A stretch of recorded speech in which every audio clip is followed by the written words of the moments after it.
요한복음 12장 12절부터 19절입니다.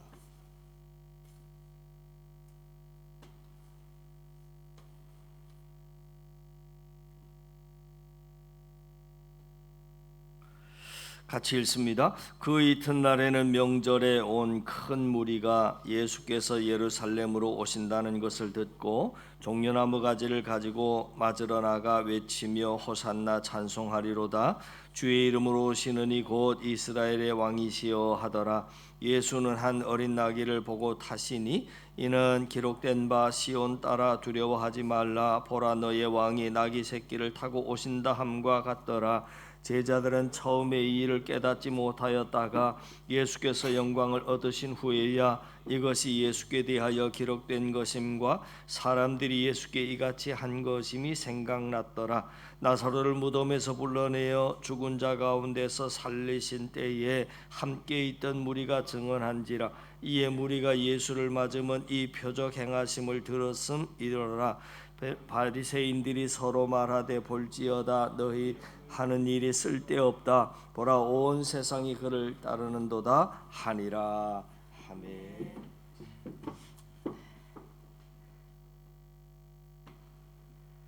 네, 반갑습니다. 우리 앞뒤 옆 사람과 함께 인사 나누실까요? 네, 반갑습니다. 평안하셨습니까? 성경 1년 1독 잘 돼 가십니까? 오늘부터는 사무엘상이 끝나고 이제 하가 시작되는데요. 사울이 이제 사무엘상 31장에서 죽습니다. 그죠? 그리고 나서 이제 다윗의 고생 끝 왕이 되는 이야기가 이제 사무엘 하부터 시작되는데요. 다윗의 이야기는 여러분 익숙해서 읽으시는데 재미와 또 많은 은혜와 감동을 만나게 될 것이라고 믿습니다. 그리고 또 여러분 감기 조심하시고요.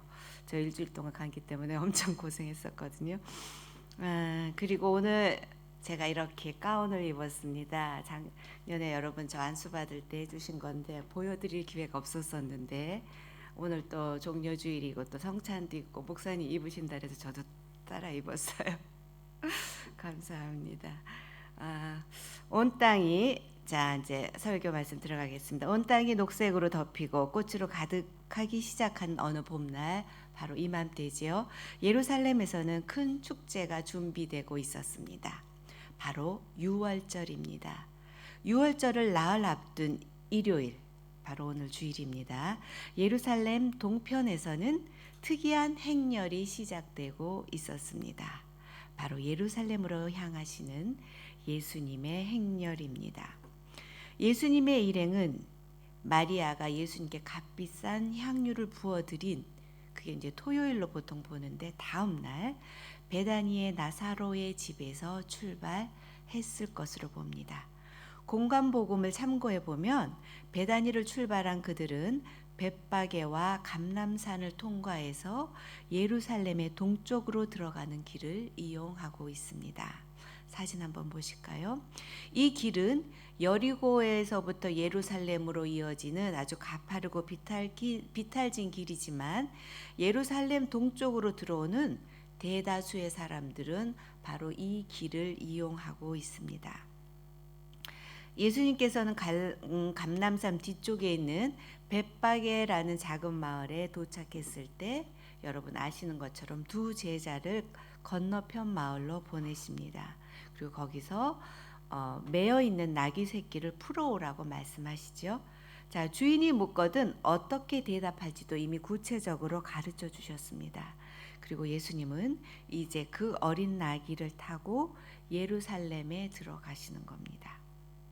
이때 사람들은 종려나무 가지와 자신들의 겉옷을 길에 펴고 또 일부는 가지를 들고서 흔들면서 예수님을 환영합니다. 그 모습을 오늘 본문 우리가 함께 읽은 13절은 이렇게 기록합니다. 종려나무 가지를 가지고 맞으러 나가 외치되 호산나 찬송하리로다. 주의 이름으로 오시는 이 곧 이스라엘의 왕이시여 하더라. 여기에 나오는 호산나, 주의 이름으로 오시는 이 이스라엘의 왕이란 표현은 바로 메시아를 지칭하거나 이와 관련된 말입니다. 마태와 마가복음에서는 다윗의 자손이라는 호칭도 나오는데요.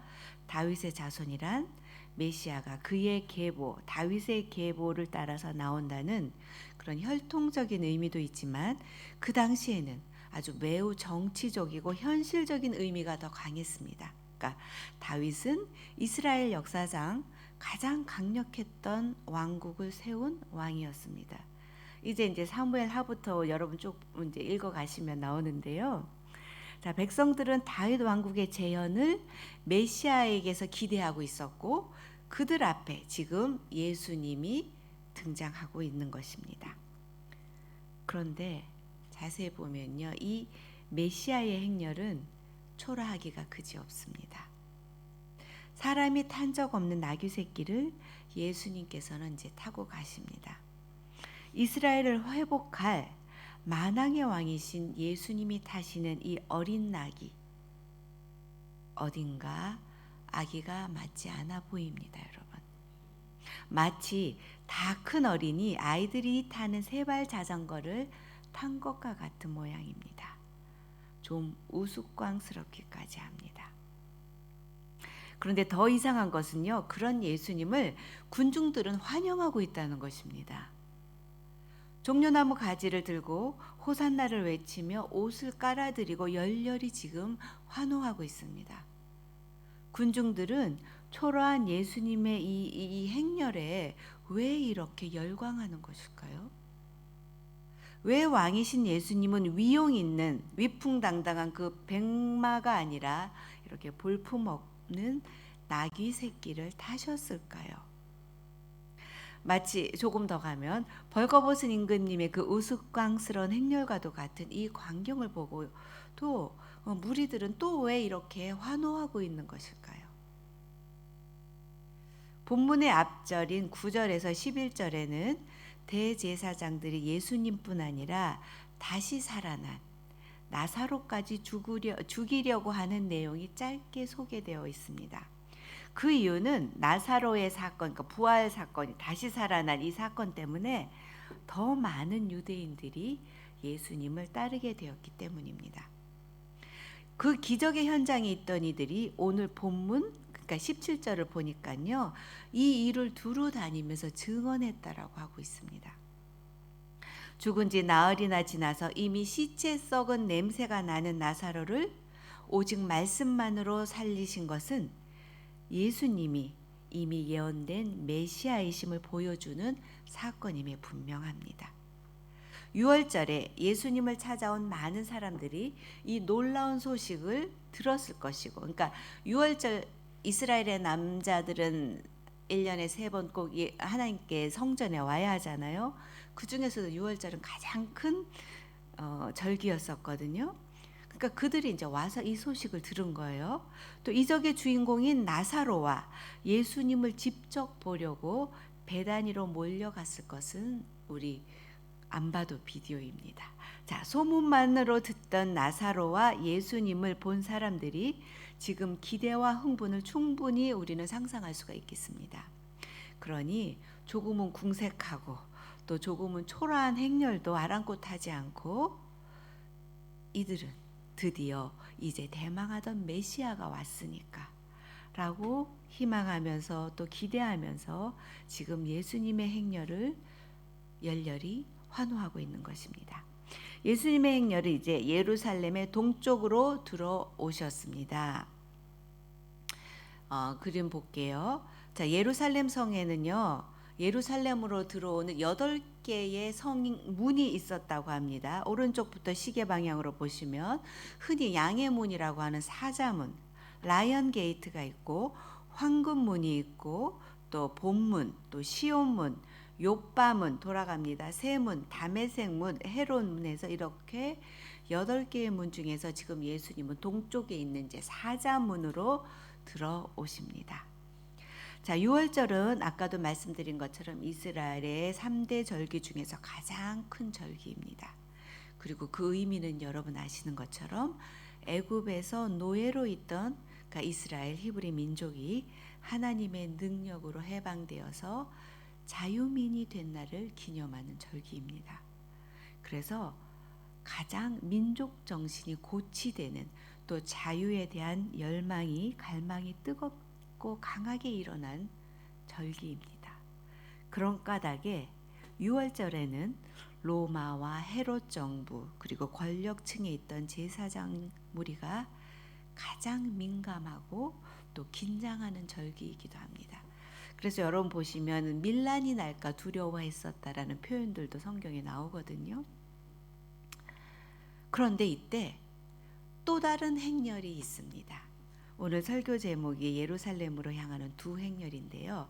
자, 동쪽 감람산 쪽에서 예수님의 행렬이 들어오고 있었는데 하면 정반대인 서쪽에서는 이두메와 또 유대와 사마리아 지역을 다스리던 로마 총독이 성의 서쪽인 욥바문이라는 곳으로 들어오는 큰 행렬이 있습니다. 이 행렬은요, 사진 볼게요. 서쪽에 이제 욥바문입니다. 동쪽에 사자문의 정반대되는 쪽인데요. 그러니까 서쪽에서 들어오는 사람들은 거의 다 이 문을 통해서 들어옵니다.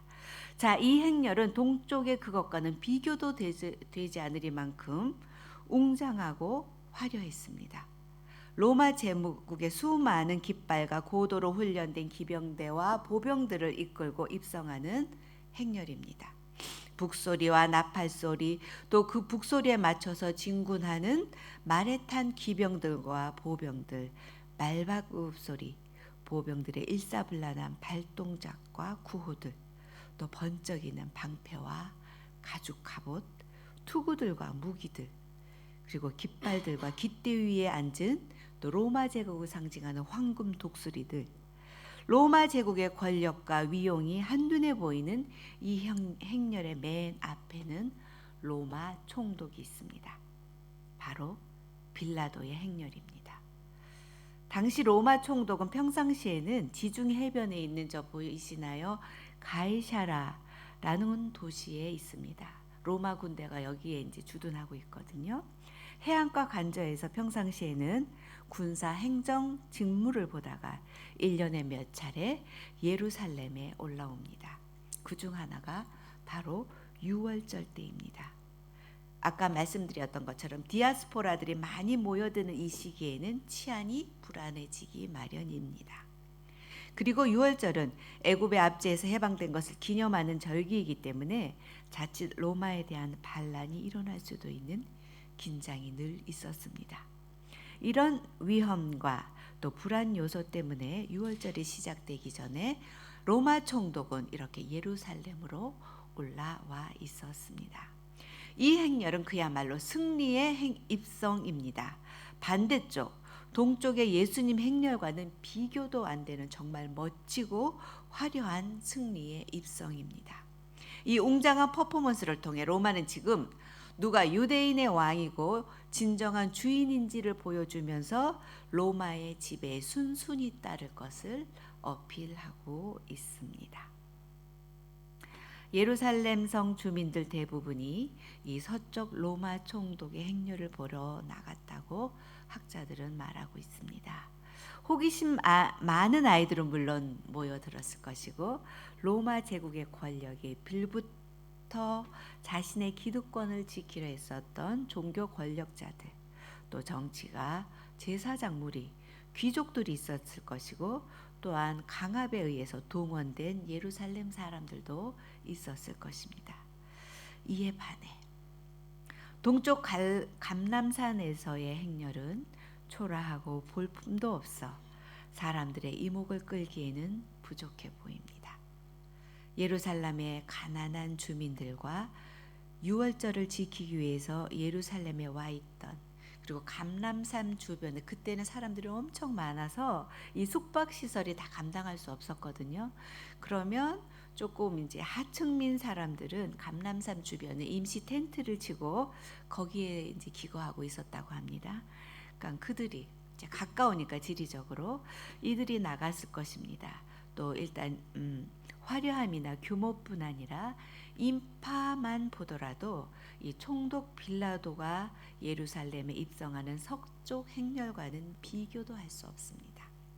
물론 이 두 행렬이 같은 날은 아니었을지라도 저도 똑같이 주일날 이 일요일은 아니었을지라도 비슷한 시기에 있었으면 분명합니다. 그런데 이 행렬은 둘 다 계획된 의도적인 행렬이었습니다.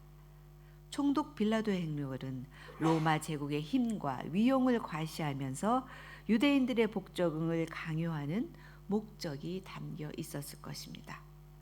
반란을 미리 막으려는 무언의 힘이 담겨 있었습니다. 그런데 예수님의 행렬도 계획된 의도적인 행렬이었다는 것입니다. 이 계획은 이미 500여 년 전에 스가랴 선지자를 통해서 예언된 말씀이었습니다.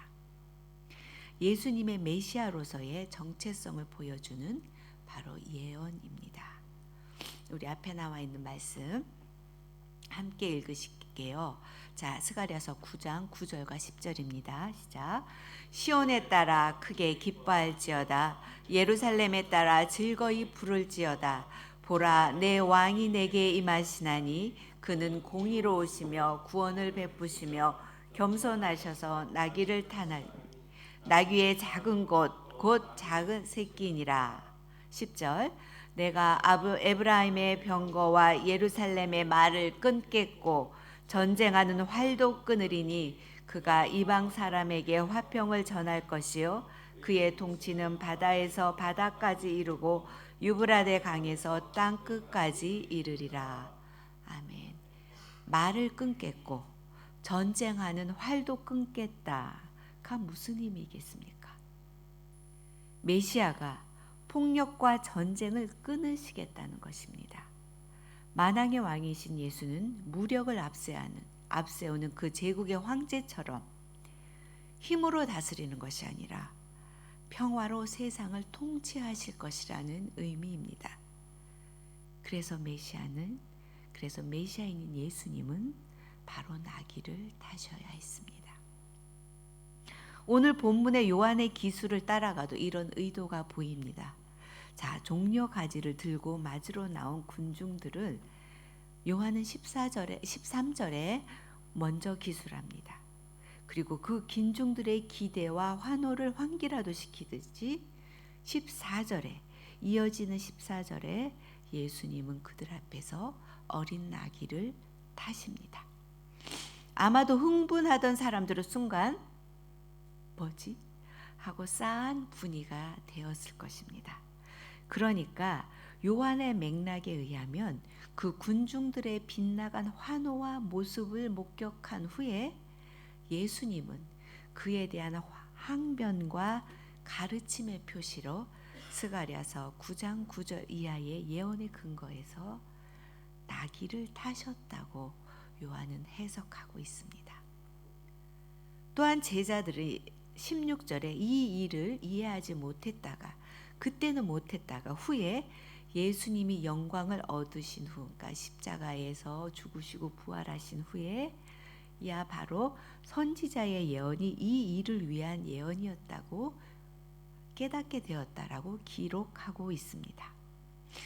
예수님과 함께 있던 제자들조차도 예수님이 나귀를 타고 예루살렘에 입성하신 것이 이미 구약에 선포된 메시아를 통하여 이루어질 예언의 성취라는 사실을 당시에는 알지 못했다고 요한은 밝히고 있는 것입니다. 나귀는 평화의 상징입니다. 평화의 왕으로 오시는 메시아 예수님은 폭력과 전쟁을 의미하는 그 말이 아니라 평화와 겸손을 의미하는 나귀를 타셔야 합니다. 무력하게 고난당하시고 십자가에 달리신 예수님의 모습은 이미 수백 년 전 스가랴와 이사야 등 선지자를 통해서 예언된 것이었습니다. 예루살렘 서쪽 빌라도의 행렬은 세계를 지배하는 로마 제국의 권력과 영화, 힘을 과시하며 제국의 위용을 보여주었습니다. 그와는 반대로 예루살렘 동쪽 예수님의 행렬은 가장 높고 위대하신 분임에도 불구하고 가장 낮은 모습으로 임하셨고 힘과 폭력과 전쟁이 아닌 사랑과 겸손과 평화로 임하는 하나님 나라를 보여주셨습니다. 이분은 마국간에서 생을 시작하시면서 낮은 자와 작은 자와 소외되고 버려진 자들의 친구가 되셨습니다. 하나님 나라가 어떤 곳이며 하나님 나라는 어떤 이들이 가는 곳인지 몸소 가르치시고 보여주셨습니다. 사람의 모양으로 이 땅에 오셔서 자신을 낮추시고 십자가에 죽기까지 복종하신 예수님은 빌립보서 2장 8절에 나오는 말씀처럼요, 오직 겸손과 사랑으로 섬기며 우리도 그 길을 따르라고 오늘날 우리를 제자로 불러주셨습니다. AD 30년 앞에서 살펴본 것처럼 유월절을 앞두고 예루살렘을 향하는 두 행렬이 있었습니다. 예수님과 빌라도의 행렬입니다. 예수님은 예루살렘 동쪽에서 입성하셨고 빌라도는 예루살렘 서쪽에서 입성하고 있었습니다.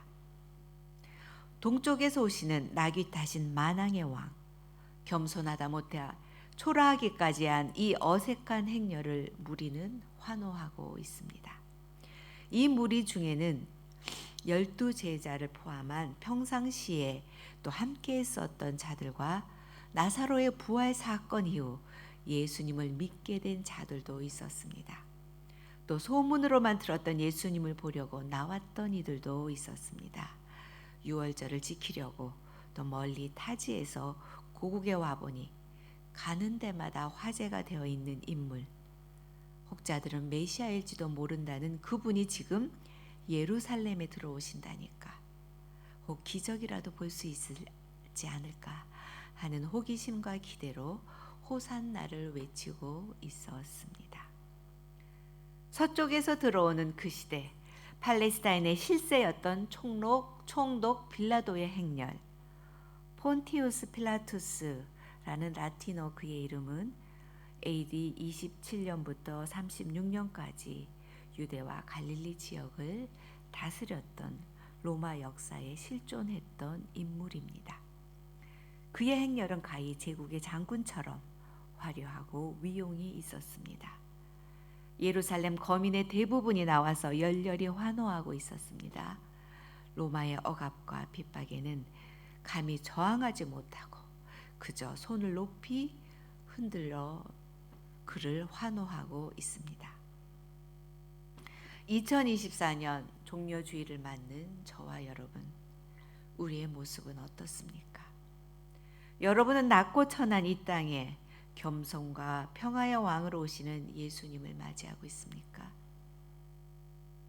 겸손? 평화? 그런 것엔 관심 없고 그저 세속적 욕심과 이기적 욕망의 종려가지를 들고 무리 속에서 호산나를 외치고 있는 것은 아닙니까? 아니면 아예 제국 로마라는 세상의 힘과 부와 번영을 내세운 총독 빌라도의 화려한 행렬의 환영 인파 속에 혹시 서 계신 것은 아닙니까? 오늘 종려주의를 맞으면서 여러분 각자가 서 계신 자리를 돌아보면 좋겠습니다. 기도하겠습니다.